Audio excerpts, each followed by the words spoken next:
here's what happens, right?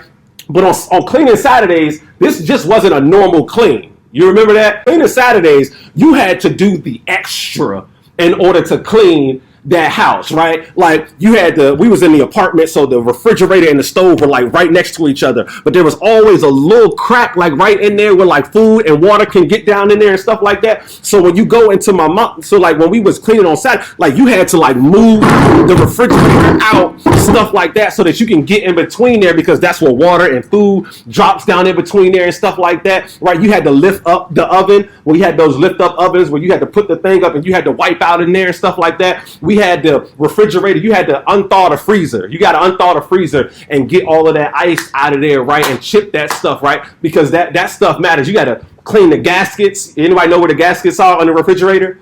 You know where the gaskets at, right? You don't know where the gaskets is, that little rubber piece where the door and the actual